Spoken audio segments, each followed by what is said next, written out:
Hi everyone, hope you're doing well from wherever you're watching this channel, depending on your time zone. Now, by the time I'm recording this video, already the mass protest has kicked off.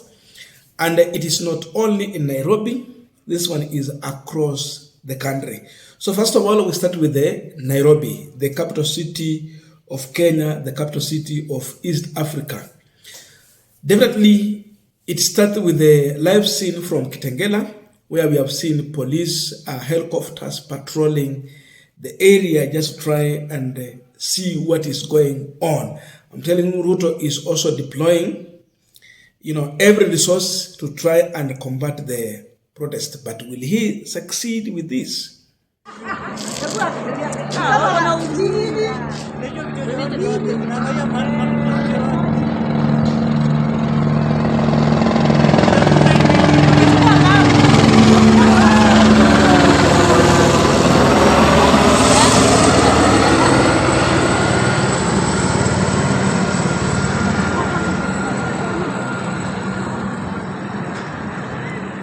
So as police continue with the patrol in the air, they have the sky patrol. There is live scene from all the way Kenyatta Avenue.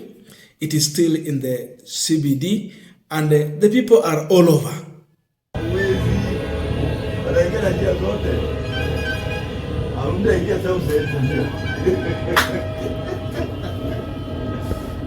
So definitely Gen Zs are taking this protest by storm.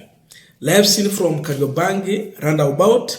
It is still the same thing, and here is the situation.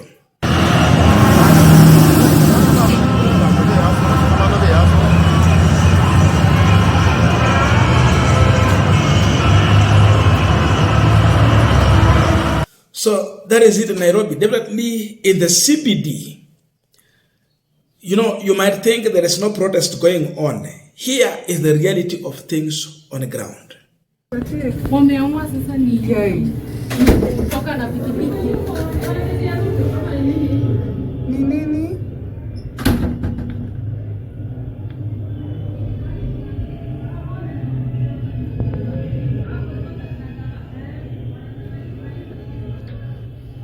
what are they saying?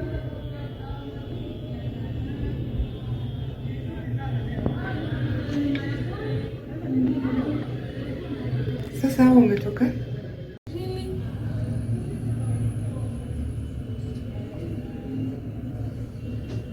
Ona ule anataka watoke ama huyu mwenye alisimama na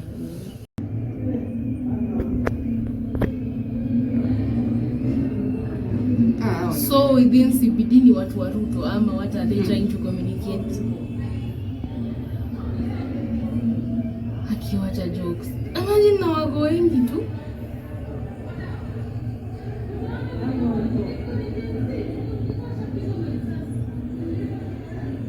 That's why the reason wapigwa na nini? Tear gas. Hawezi pigwa tear gas.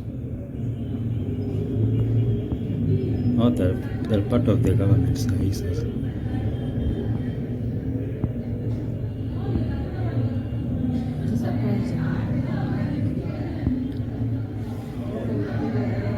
Sasa naenda the wrong direction.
magari kubwa kubwa kama haya yenye huwezi kujua nani kama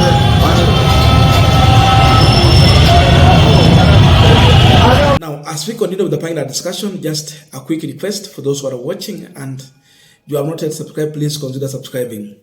To our return subscribers, I must say thank you so much. And again, to all our viewers, please give this video a thumbs up. Thank you so much, and back to this discussion. Now, beside this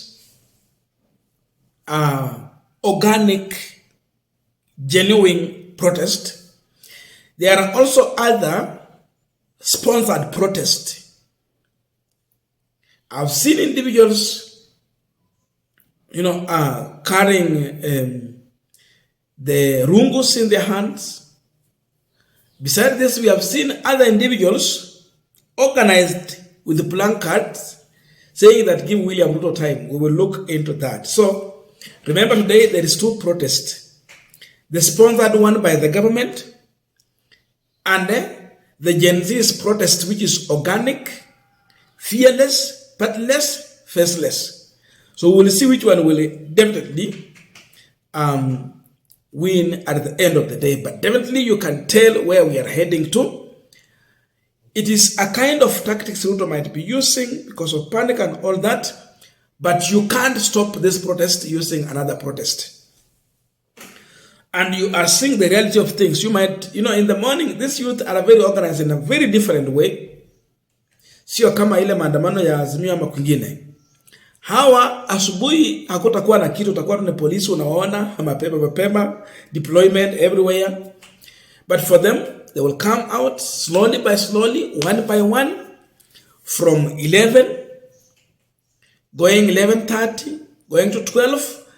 After they have had their lunch, then they will be fully on the street, like right now. So the protest is on. You can't stop it through intimidation because, we are not came out to say that we will deal with these people. He's warning them. He's ready for this. We thought that, okay, so he's trying to see the reaction from Gen Z. They are now responding. Sasa ni kama wanamtemea tu mate kwa uso. In fact, they are vomiting in his face. If he thought that you can stop protest through intimidation, then definitely the images we have seen today prove that intimidation cannot stop protest. If you thought that stopping protest can be through deployment of military and the police on our streets, definitely that cannot stop this revolution.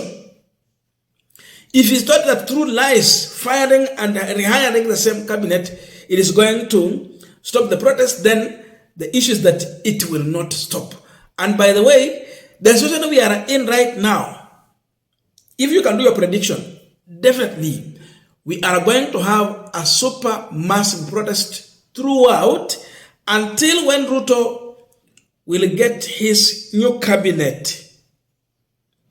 Kwa sababu kuna watu Mheshimiwa William Ruto amewataja kwa ile cabinet yake. Hawa jamaa wameserve in the previous cabinet. And you look at the people, the issue is that don't bring them back. That's the issue. Then we see these people are going to go into vetting. So the parliament comes in. And the parliament definitely is going to pass some of these names, Akina Duale and the team. What we expect, it will be a protest. So as the cabinet will be going through, grilling in the parliament and all that, the protest is going to go on. So he should not anticipate to stop protest when he's still making blunder. We are seeing mistake after mistake, problem after problem. You can't stop in that way. So what we are really seeing is a kind of fueling the protest. The protest has been fueled properly. In fact, with the kind of intimidation, it is now become so massive, fearless, and are well live to the task. That's how these youth are so organized. So the only thing the president can do is to listen and solve the problem. Simple. Wachana na maneno mengi, kerere mingi haitakusaidia. Just listen and solve the problem. Hapo ndo tumefika. Na sasa vile mambo yameharibika zaidi, the only running call is that Ruto must go. It's nothing else. It has reduced to Ruto must go. That means everything to do with William Ruto. They are now even calling for dissolving of the parliament. That anything to do with William Ruto, ikuwe ni Kenya Kwanza appointment kila mahali. Anywhere you cut and you see the blood of William Ruto, it should go.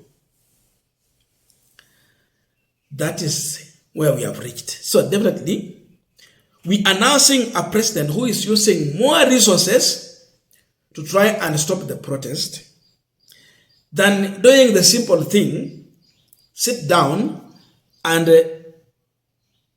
take the people's views, implement them. We see a president who is losing more in terms of revenue collection. Because tell me, if that is the situation in the CBD, what do you expect? Are business owners going to open? No one is going to risk. So no business going on in the CBD. When the youth say that it is a complete total shutdown, it looked like a joke, but the reality is here. And the regime should accept there is a total shutdown in this country. No business is going on across the country. So that means they lose in collection of revenue. They lose. When Isaac Maura said that they are losing in billions, it is true. They are losing. But the fact that for how long do they want to lose? How do you attract investors in such a situation? Whereby you have failed as a president, now the youth are taking the matter to tell you, go home. Where? So we have a complete worst government ever under William Samoei Ruto, and a government that shows that indeed they might not be ready to solve the problem. So the youth are here to liberate the country. It is high time they have to listen. If they are waiting to be forced, then that is it. So for how long are you going to spend on fueling everything and that? Soon you have no money to run the government. Which lender is going to give you money in such scenario? In this environment, which lender will give you money? Which investor will come in? Who will trust you? No one. So when they said complete shutdown, indeed it is happening. I don't know your views, but please let us meet in the comment section to continue this discussion. Thank you so much and see you in our next video.